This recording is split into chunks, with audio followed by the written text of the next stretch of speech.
Knowledge academy YouTube channel पर स्वागत है। आज मैं आप सबके लिए बेसिक शिक्षा लेकर के आई हूँ, बुनियादी शिक्षा योजना। आइए देखते हैं, इसका थोड़ा सा इंट्रोडक्शन पहले समझते हैं कि ये क्या है और ये क्यों आया, इसकी क्यों ज़रूरत पड़ी। तो इसका इंट्रोडक्शन, महात्मा गांधी ने शिक्षा पद्धति में सुधार के लिए 1937 में एक शिक्षा नीति को प्रस्तावित किया, जिसे हम बुनियादी शिक्षा कहते हैं। इसे हम 2-3 नामों से भी जानते हैं, जैसे वर्धा योजना, मूल शिक्षा योजना, बेसिक थ्योरी ऑफ एजुकेशन। इन नामों से भी इस एजुकेशन पॉलिसी को हम जानते हैं। तो यहाँ पर एक सवाल ये होता है कि ये जो बुनियादी शिक्षा है, ये इसकी ज़रूरत या आवश्यकता क्यों पड़ी, क्यों महात्मा गांधी को ऐसा लगा कि 1937 से 1931 से ही इसके बारे में उन्होंने चर्चा शुरू कर दी थी। उनको ऐसा क्यों लगा कि ये शिक्षा नीति की ज़रूरत है हमारे शिक्षा पद्धति में। तो क्यों लगा, तो उसको समझते हैं थोड़ा सा कि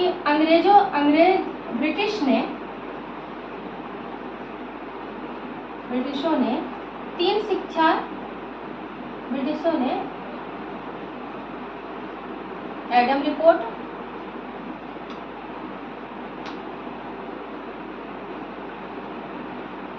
मैकाले की शिक्षा नीति,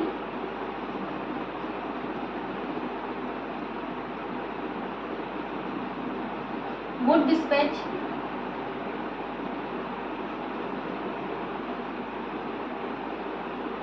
ये तीनों उन्होंने शिक्षा नीति हमारी शिक्षा व्यवस्था पर थोपी थी या लाई थी, कह सकते हैं हम यहाँ पर।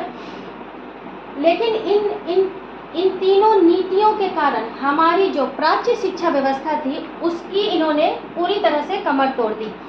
उन्होंने अपनी नीति में ऐसे बिंदुओं को महत्वपूर्ण अंकित किया, रिपोर्ट में अंकित किया, जिससे कि हमारी जो शिक्षा व्यवस्था थी वो पूरी तरह चरमरा गई, यही समझते हैं। इन तीनों नीतियों के कारण जो प्रॉब्लम क्रिएट हुआ, इसका सल्यूशन के लिए महात्मा गांधी ने 1937 में बेसिक योजना को वो लेकर के आए। बेसिक योजना जब उन्होंने लाए तो उसमें उन्होंने क्या कुछ पॉइंट को रखा, जिसमें कि जो महत्वपूर्ण थे वो क्या थे। आइए हम थोड़ा सा पॉइंट को समझते हैं कि मातृभाषा पर उन्होंने क्यों जोर दिया, जबकि हमारी भारत की भाषा तो हिंदी ही थी, फिर उन्होंने मातृभाषा पर क्यों जोर दिया। तो यहाँ पर हम कह सकते हैं कि जब मैकाले की शिक्षा नीति आई थी तो उस समय इस शिक्षा नीति में अंग्रेजी विषय को पूरी तरह से लागू करवाया गया था, फोर्सफुली अंग्रेजी विषय को। सारी शिक्षा व्यवस्था जो थी वो अंग्रेजी के तहत ही होनी थी। हमारे जितने भी उपनिषद थे, हमारे जितने भी ग्रंथ थे, जितनी भी साहित्यिक पुस्तक थी, काव्य थे, उन सब का इस टाइम में क्या हो गया, ट्रांसलेशन होने लगा। और इसके अंतर्गत क्या था कि इन्होंने एक ऐसी परंपरा लागू की थी कि उच्च वर्ग और निम्न वर्ग, इन्होंने एक तरह से आप कह सकते हैं कि समाज को क्या कर दिया था, बांट दिया था। किस लिए समाज को बांट दिया था, क्योंकि इन्होंने शिक्षा के स्तर में बांट दिया था। जो जिन्हें अंग्रेजी आती है वो ही समाज में सम्मान के पात्र हैं, और जिन्हें अंग्रेजी नहीं आती है वो समाज में सम्मान के पात्र नहीं है। तो इन सब के कारण महात्मा गांधी जी को ऐसा लगा कि समाज में क्या हो रहा है, एक वर्ग का क्या हो रहा है, डिस्ट्रीब्यूट हो रहा है, वो समाज क्या हो रहा है, बट रहा है। जिसके कारण महात्मा गांधी ने जब बुनियादी शिक्षा वो लेके आए तो उन्होंने मातृभाषा पर पूरी तरह से उन्होंने फोकस किया कि हमारे जो शिक्षा नीति होनी चाहिए वो पूरी तरह हमारी मातृभाषा हिंदी के साथ ही होनी चाहिए।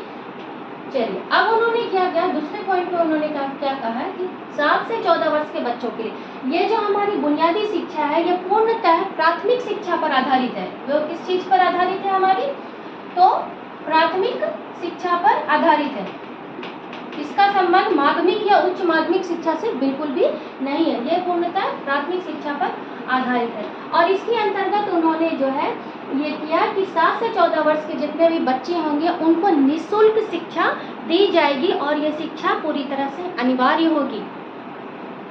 और उन्होंने क्या कहा, जैसे कि मैं पहले ही बता चुकी हूँ कि प्राथमिक शिक्षा के क्षेत्र में यह बुनियादी शिक्षा कार्य करती थी।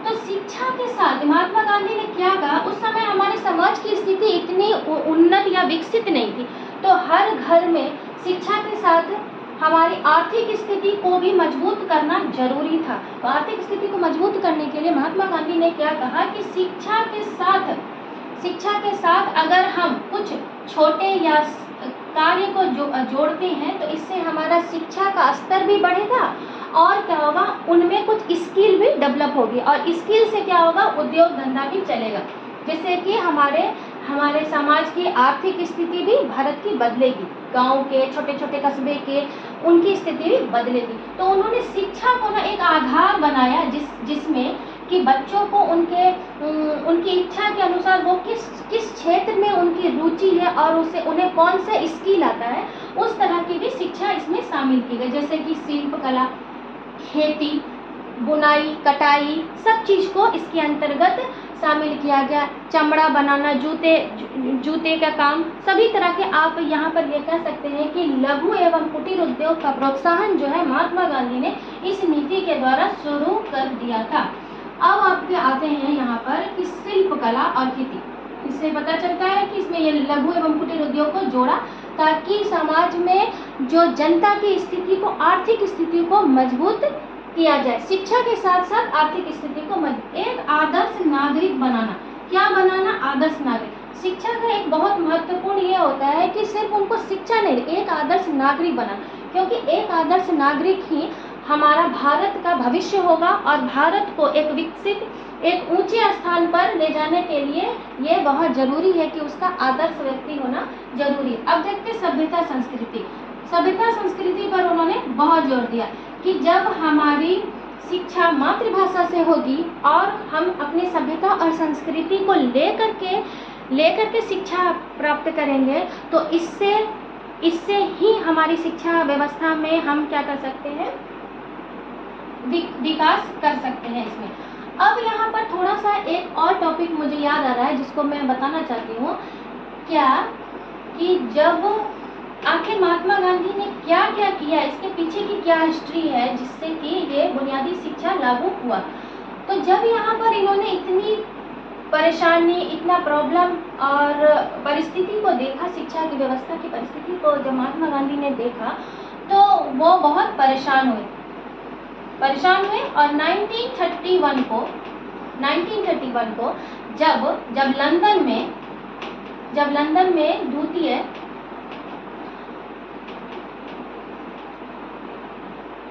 द्वितीय गोलमेज सम्मेलन हो रहा था तो उसमें गांधी जी वहां पर जाते हैं, उसमें वो हिस्सा लेते हैं और भारत की शिक्षा व्यवस्था जो पूरी तरह से बिगड़ गई थी उसमें पूरी तरह से का जो श्रेय है वो ब्रिटिश की शिक्षा व्यवस्था को जाता है। उन्होंने वो सीधे तौर पर वहाँ एक रिपोर्ट में जारी किया कि हमारी शिक्षा व्यवस्था में बदलाव होना चाहिए और हम ये शिक्षा नीति को नहीं मानते हैं, क्योंकि इसके कारण हमारे समाज की, हमारी सभ्यता की, हमारे शिक्षा व्यवस्था की स्थिति पूरी तरह से खराब हो रही है। तो यहाँ पर उन्होंने ये प्रस्ताव रखा जिसे कि, और उसके बाद इसमें कुछ संशोधन होने के बाद जो है इस शिक्षा नीति को यहाँ पर अप्रूव हो गया और इनको मान्यता मिल गई कि ठीक है, इस शिक्षा नीति के द्वारा हम आप शिक्षा व्यवस्था यहाँ चलेगी। तो यहाँ पर मुझे लगता है कि आप समझ गए होंगे कि बुनियादी शिक्षा क्या है, इसमें जो महत्वपूर्ण टॉपिक है वो क्या है और ये क्यों आई और ये किस तरह से आई है। आई थिंक आप समझ गए होंगे। तो थैंक यू। अगर ये आप समझते हैं तो आप मेरे इस यूट्यूब चैनल को लाइक करें, सब्सक्राइब करें और शेयर ज़रूर करें। Thank you.